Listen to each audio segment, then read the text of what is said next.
There are mornings when the air feels different, when the sunlight falls softer, as if the world is quietly rearranging itself. It's the hush after a storm, when broken branches still litter the ground, but the sky has opened in a brilliant blue. It's the first green sprout pushing through the blackened soil after a wildfire. Somewhere deep inside, you sense it. You're standing at the threshold of something new, even if you can't yet name it. There comes a moment when the life you once knew feels like an old skin you can no longer wear. The conversations, the places, the roles, they've grown tight and unfamiliar. And while part of you grieves their passing, another part whispers, "It's time." Carl Jung understood this space well. He saw that what we call loss, chaos, or uncertainty is often the psyche's way of initiating us into a new chapter, a symbolic death before rebirth. But the signs the universe is giving you a fresh start aren't always loud. Sometimes they arrive like a feather brushing your shoulder, like a pattern you notice too many times to ignore, or like a restless feeling that won't leave. In Jung's psychology, this moment is part of individuation, the lifelong process of becoming who you truly are beneath the layers of expectation, habit, and fear. A fresh start is not only about changing your circumstances, it is about the deeper, quieter work of aligning with your most authentic self. Jung saw that the self, the central guiding force of the psyche, often calls us forward by first dismantling what no longer serves us. The ending of a relationship, the loss of a job, the fading of an old dream. These may seem like misfortunes on the surface, yet symbolically, they are the clearing of space for what is meant to arrive. When we speak of the universe in this context, it is not an external hand moving pieces on a board, but rather a symbolic field of meaning that expresses itself through synchronicity, archetypal patterns, and the subtle pull of the soul toward wholeness. And here lies the paradox. The very disruptions we resist may be the messengers of our renewal. What looks like collapse may, in truth, be the scaffolding of a new life taking shape. In the next moments, we will step into the 4 signs that the universe and your own psyche are preparing you for a beginning you may not yet imagine. Sign number 1, the gentle collapse of the old self. It begins quietly, almost imperceptibly. One day, the things that once defined you, your job title, your routines, the familiar circles you've moved in, start to feel like clothes you've outgrown. They still fit in theory, but wearing them feels wrong, constricting, false. You go through the motions, but something in you is no longer in sync with the life you've built. This is not laziness or sudden carelessness. It's the psyche beginning to loosen its grip on an identity that has run its course. Carl Jung often spoke of the archetype of death and rebirth, the deep psychological process where the old self dissolves so the truer self can emerge. It's not a clean or easy process. Sometimes it feels like you're unraveling.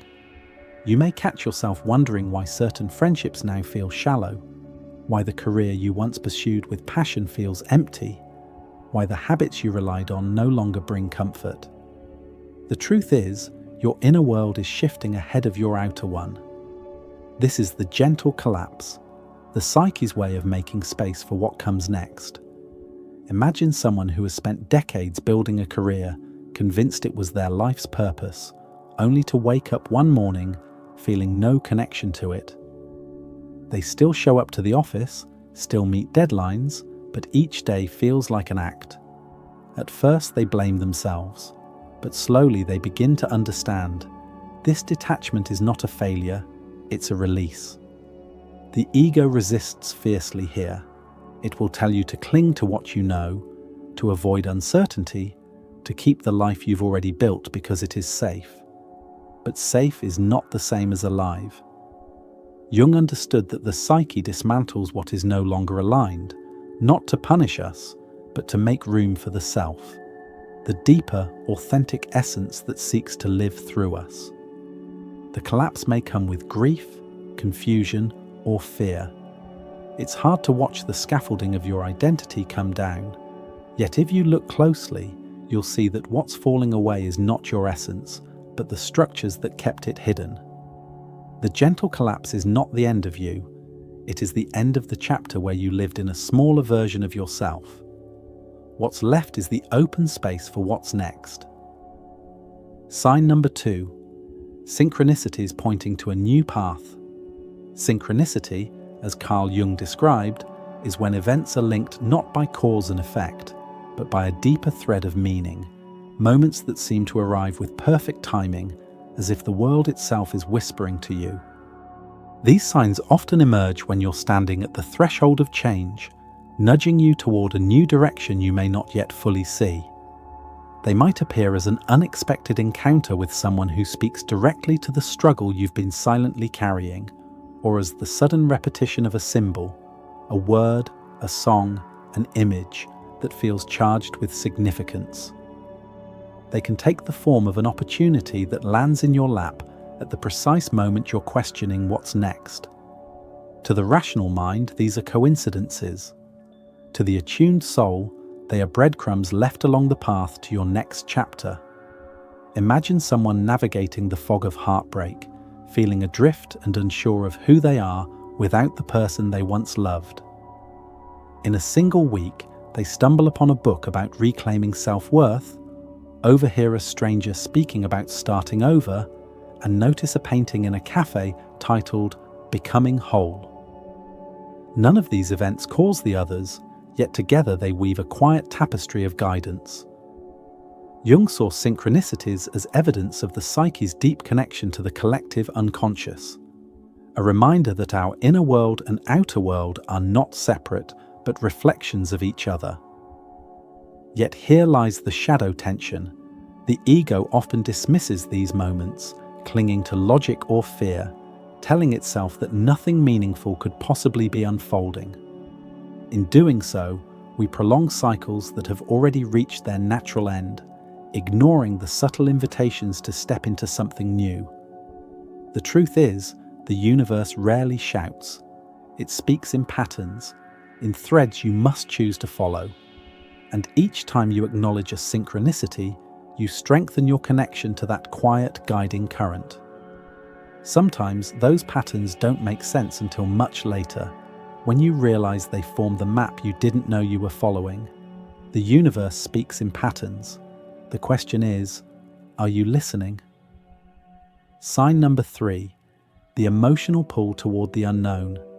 It starts as a low hum in the background of your days. You can be going about your life exactly as you've always done. Same job, same routines, same familiar conversations, and yet something feels incomplete. There's a quiet ache that sits in your chest, whispering that there's more out there for you, even though you can't quite name what more means. It's not dissatisfaction in the ordinary sense. It's deeper, stranger, almost like homesickness for a place you've never been. Carl Jung would call this the call to adventure, the stirring of the archetypal journey toward transformation. It's the psyche's way of alerting you that the life you've been living, however comfortable, is no longer large enough for the person you are becoming. Imagine someone with a seemingly perfect life on paper, a stable career, a loving partner, a home that looks like it's straight out of a magazine. And yet, every time they pass an art studio on their way to work, they feel a pang. They catch themselves scrolling through websites about moving abroad. They find themselves daydreaming about living by the sea, even though they've never seriously considered leaving their city.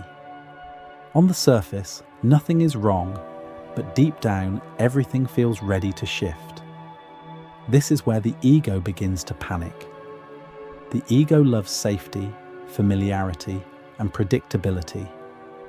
It will tell you that stepping into the unknown is reckless, that you should be grateful for what you have, that longing for more is indulgent or dangerous. But this longing is not a whim. It's the self calling you forward, a deeper part of you that already knows where you're meant to go, even if your conscious mind can't yet see the full picture. The emotional pull toward the unknown can be unsettling. It can feel like you're betraying your current life or risking stability for something undefined. But the truth is, this pull is not random. It's the soul's compass turning toward true north. If you've been feeling that subtle yet persistent restlessness, it's worth listening. Not because you have to uproot everything overnight, but because ignoring it means staying in a life that is slowly shrinking around you. Sometimes the unknown is not a threat, it's an invitation. Sign number 4, inner peace amid outer uncertainty. There's a strange kind of calm that can arrive right when you'd expect to feel the most shaken. It's the paradox of standing in the middle of uncertainty, job loss, a sudden breakup, an unexpected move, and realizing that instead of collapsing, you feel lighter, as though something heavy has been set down. Carl Jung might say this is the work of the transcendent function, the psyche's way of holding two opposing truths at once, the chaos of the outer world and the harmony of the inner one. When we reach this place, it's not because we've numbed ourselves or turned away from reality. It's because something deep within has shifted. The usual grip of fear loosens, and in its place, there's a quiet trust, an inner voice that says, "This is where you're meant to be." Imagine someone who has spent years in a job that drains them, tied to stability, out of fear of what lies beyond. Then, without warning, the job ends. Logically, panic should set in, but instead they feel relief. The spreadsheets and deadlines are gone, but so is the daily dread. It's as though their soul knew this change was overdue and has been waiting for them to catch up. This inner steadiness doesn't come from certainty about the future. It comes from alignment. When the conscious mind and the deeper self are moving in the same direction, even the unknown feels strangely safe. Jung believed that such moments are signs of integration, when we stop fighting what life is asking of us and begin to walk alongside it. This kind of peace isn't about knowing every step ahead. It's about sensing, at a level beyond logic, that the path is right. You may not yet see where it leads, but something in you recognizes the terrain. It's the calm of a sailor who, after weeks lost at sea, suddenly feels the wind shift in a way that promises land is near. Outer uncertainty will always be part of life, but when you meet it with inner stillness, you're not being passive, you're listening. You're trusting that the ground forming under your feet is the beginning of something new. And in that quiet, your soul whispers, "This is your fresh start." Fresh starts rarely arrive with trumpets. They often seep in like dawn, soft, gradual, and almost imperceptible until you notice the light touching everything. One day, you simply wake to a quiet knowing. The air feels lighter, the heaviness you've carried has shifted, and something in you is leaning toward the horizon. This is where the signs we've explored converge, the gentle dismantling of the old, the trail of synchronicities guiding your steps, the magnetic pull toward an unnamed future, and the calm that blooms in the midst of uncertainty. The work now is to respond not with haste, but with presence. Let the structures that no longer serve you collapse without rushing to rebuild. Follow the subtle signs, even if they lead into uncharted terrain. Trust the restlessness. It is the compass of your deeper self. And when peace comes, protect it like a flame. Engage consciously with the transition. Journal the dreams that arrive at night, note the patterns that appear in your days, and practice stillness until you can hear the whisper beneath the noise. Remember, a fresh start is not an escape from who you were. It is the integration of everything you have learned, distilled into a life more aligned with who you are becoming. The sun does not rush to rise, yet it transforms the world with quiet certainty. Perhaps the same is already unfolding within you. The signs of a fresh start may already be here, hidden in the way your old life feels too small, in the way your heart quickens for a future you cannot yet describe. There is a choice waiting at this threshold. When the old skin begins to fall away, will you cling to it or step into the new light the universe has prepared for you? This is Echoes of Psyche, where we explore the language of the soul and the symbols that guide its journey.